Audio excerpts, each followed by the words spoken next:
நாம் இந்த பதிவில் பெயர்ச்சி அடையும் குரு பகவான் உங்கள் ராசிக்கு என்னென்ன சுப மற்றும் அசுப பலன்களை தரப்போகிறார், அதற்கான பரிகாரம் என்ன என்பதனை பற்றி விரிவாக காண்போம். உங்கள் வாழ்வில் வளமும் நலமும் செல்வ செழிப்பும் பெற எல்லாம் வல்ல இறைவனை உளமாற வேண்டி விரும்பி கேட்டுக்கொள்கிறேன். ஒருவரின் ஜாதகத்தில் எந்த கிரகம் உங்களுக்கு சாதக பலன் தருதோ இல்லையோ, ஆனால் குரு கிரகத்தின் நற்பலன்களை கொண்டவர்கள் சிறிது கஷ்டத்தை சந்தித்தாலும் வாழ்க்கையில் முன்னேறி விடுவார்கள்.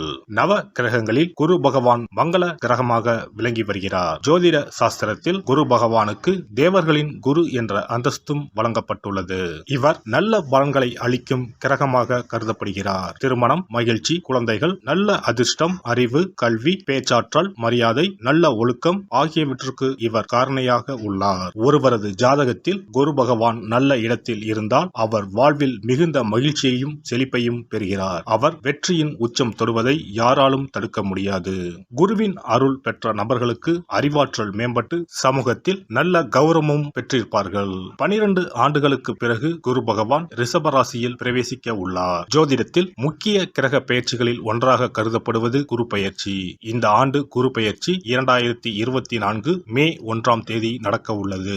குருவின் அமைப்பும் குருவின் பார்வையும் எப்படிப்பட்ட பலனை அள்ளித்தரும் என்பதை தெரிந்து கொள்வோம். கால சக்கரத்தில் தனுசு, மீன ராசிகளுக்கு அதிபதியான குரு பகவான் தற்போது மேச ராசியில் சஞ்சாரம் செய்து வருகின்றார். இவர் 2024ஆம் ஆண்டு மே மாதம் 1ஆம் தேதி நண்பகல் 12:59 மேச ராசியில் உள்ள கிருத்திகை 1ஆம் பாதத்தில் இருந்து ரிஷப ராசியில் உள்ள கிருத்திகை 2ஆம் பாதத்திற்கு பெயர்ச்சியாக உள்ளார். குரு பெயர்ச்சி பெறும் ஸ்தானத்தை விட குருவின் 5, 7, 9ஆம் பார்வை பெறக்கூடிய ராசிகள் மிகவும் சிறப்பான பலன்களை பெற்றிடும் என்பது ஜோதிட விதி. 2024ஆம் ஆண்டில் நடக்கும் குரு பெயர்ச்சியின் தாக்கம் அனைத்து ராசிகளிலும் இருக்கும். எனினும் சில ராசிகளுக்கு குருவின் இந்த மாற்றம் பலவித நற்பலன்களை அளித்தரும். இவர்கள் எடுத்த காரியங்கள் அனைத்திலும் வெற்றி பெறுவார்கள். நீண்ட நாட்களாக நடக்காமல் இருந்த பல விஷயங்கள் குரு பெயர்ச்சிக்கு பிறகு வெற்றிகரமாக நடந்து முடியும். இவர்களுக்கு அதிர்ஷ்டத்தின் ஆதரவு முழுமையாக இருக்கும். இந்த குரு பெயர்ச்சியானது ஒரு சில ராசிக்காரர்களின் வாழ்வை புரட்டி போட போகிறது. துரோகத்தால் பிரிந்த கணவன் மனைவி, சகோதர சகோதரி உறவு ஒன்று சேர போகிறது. நட்பு என்னும் நஞ்சால் உங்கள் உறவை பிரித்த துரோகியை இனம் கண்டு உண்மையான உறவு யார் என்பதனை அறிந்து கொள்வீர்கள். நஷ்டம் மட்டுமே பார்த்த வியாபாரிகள் திடீர் லாபத்தை அடைய உள்ளீர்கள். திடீர் லாட்டரி அடித்தது போல லாபம் இரட்டிப்பாகும். சனி பார்வையினால் ஏற்படும் காம சிந்தனைகள் இந்த குரு பெயர்ச்சியினால் சரியாகும். தகாத பெண் உறவை தவிர்த்து ஆன்மீக பயணத்தை தொடர்வீர்கள். சதி எதுவாக இருந்தாலும் அதை முறியடிப்பது சிவனின் விதியாகும். சிவனின் துணை இருந்தால் எதிரில் யமனே வந்தாலும் சமாளித்து வெற்றி அடையலாம். இனி உங்கள் ராசிக்கான பலன்கள் என்ன என்பதனையும் அதற்கான பரிகாரம் என்ன என்பதனையும் பார்ப்போம்.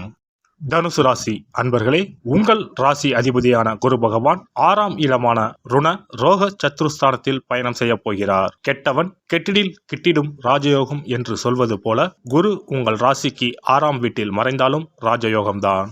நோய்கள் நீங்கும். பாடாய்படுத்திய கடன் பிரச்சனைகள் முடிவுக்கு வரப்போகிறது. குரு பகவான் பார்வையானது தனஸ்தானம், தொழில் ஸ்தானம், விரயஸ்தானத்தின் மீது விழுகிறது. நீண்ட நாட்களாக எதிர்பார்த்து கொண்டிருக்கும் பதவி உயர்வும் சம்பள உயர்வும் தேடி வரும். படித்து முடித்துவிட்டு வேலை தேடிக் கொண்டிருப்பவர்களுக்கு நல்ல வேலை கிடைக்கும். செய்யும் தொழிலில் முதலீடுகளுக்கு லாபம் அதிகரிக்கும். முன்னேற்றம் அதிகரிக்கும். உங்கள் ராசிக்கு 6ஆம் வீட்டில் அமரப்போகும் குரு பகவான் லாபத்தை அள்ளி தரப்போகிறார். கண் நோய், பித்தம், வாதம் சம்பந்தப்பட்ட நோய் ஏற்பட்டு நீங்கும். வார்த்தைக்கு மதிப்பு இருக்கும். திடீர் கோபம் உண்டாகும். தொழில் வியாபாரத்தில் செலவுகள் அதிகரிக்கும். உங்களின் கீழே வேலை செய்பவர்களின் செயல்களால் உங்களுக்கு கோபம் உண்டாகலாம். நிதானமாக அவர்களிடம் பேசுவது நன்மை தரும். பழைய பாக்கிகளை வசூலிப்பதில் வேகம் காட்டுவீர்கள். உத்தியோகம் தேடுபவர்களுக்கு வேலை கிடைக்கும். அலுவலகத்தில் உள்ள சக ஊழியர்கள், மேல் அதிகாரிகளிடம் வீண் பேச்சுக்களை தவிர்ப்பது நல்லது. கணவன் மனைவி இடையே திடீர் வாக்குவாதம் ஏற்படும். கவனமாக பேசுவதன் மூலம் நெருக்கம் அதிகரிக்கும். விருந்தினர் வருகை, குடும்பத்தினரின் ஆரோக்கிய குறைவு ஆகியவற்றால் செலவு அதிகரிக்கும். சில்லறை சண்டைகள் அக்கம் பக்கத்தினருடன் உண்டாகலாம். கவனமாக இருப்பது நல்லது. பெண்கள் வலிய சென்று உதவுவதன் மூலம் வீண்பழி ஏற்படலாம். கவனம் தேவை. கோபத்தை தவிர்ப்பது நல்லது. அரசியல் துறையினருக்கு உங்களின் பெயர் புகழ் யாவும் உயரக்கூடிய காலமாகும். எதிர்பார்த்த கௌரவ பதவிகள் கூட கிடைக்கும். பெரிய மனிதர்களின் தொடர்பும் தொண்டர்களின் ஆதரவும் சிறப்பாக அமையும். வெளியூர் வெளிநாட்டுக்கு செல்லக்கூடிய வாய்ப்புகள் அமையும்.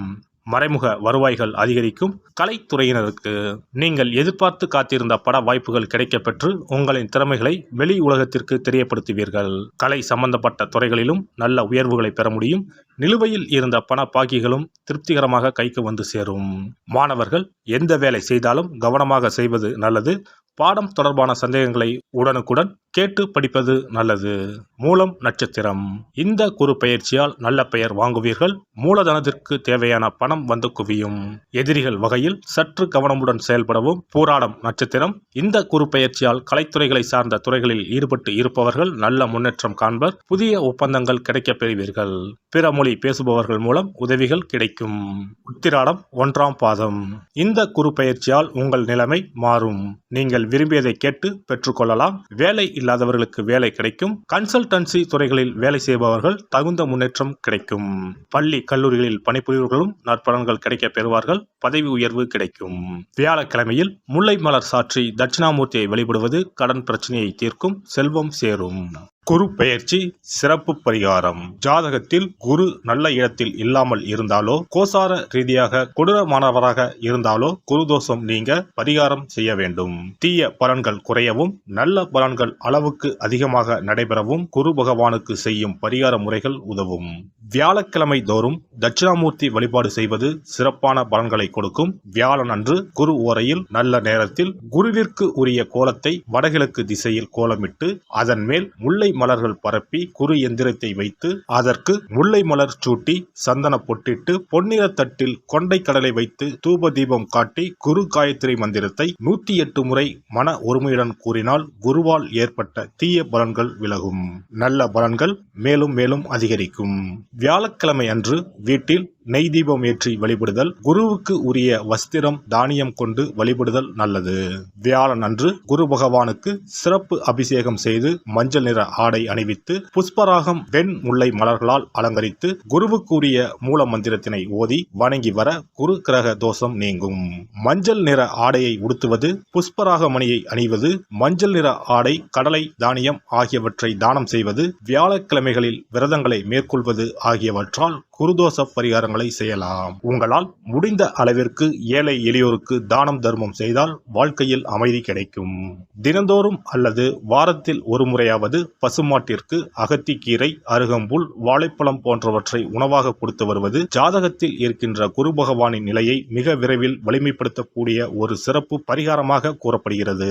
ஜாதகத்தில் குரு வலிமை இழந்திருக்கும் நிலையில் வியாழக்கிழமைகளில் அவருக்கு உரிய மஞ்சள் நிறத்தில் இருக்கும் லட்டுகளை வாங்கி தட்சிணாமூர்த்திக்கு நைவேத்தியம் செய்து கோவிலுக்கு வரும் பக்தர்களுக்கு வழங்குவதும் மங்களகரமான மஞ்சள் நிற பொருட்களை பிறருக்கு தானம் கொடுப்பதும் சிறந்த பரிகாரங்களாகும். குரு பகவானின் பரிபூர்ணமான அருள் கிடைக்க கோவில்களில் நடைபெறும் யாக பூஜைகளுக்கு தேவையான பொருட்களை வாங்கி தரலாம். ஒரு முறையாவது ஆலங்குடி சென்று குரு பகவானை வழிபாடு செய்து வாருங்கள். அல்லது தஞ்சாவூர் அருகே இருக்கக்கூடிய திட்டைக்கு சென்று ராஜகுருவாக இருக்கும் குரு பகவானை வணங்கினால் மலையளவு இருக்கக்கூடிய கஷ்டங்கள் கூட கடுகளவு குறையும். குலதெய்வ வழிபாடு நன்மை பயக்கும்.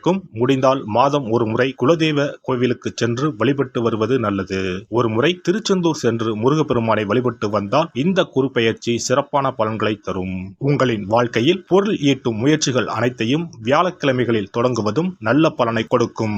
குறிப்பாக வியாழக்கிழமைகளில் வருகின்ற ஏகாதசி தினங்களில் நற்காரியங்களை தொடங்கினால் நன்மைகளை பெறலாம். வியாழக்கிழமைகளில் தங்கள் சக்திக்கு இயன்ற அளவில் அன்னதானம் செய்வது குரு பகவானின் நல்லருளை உங்களுக்கு பெற்றுத்தரும்.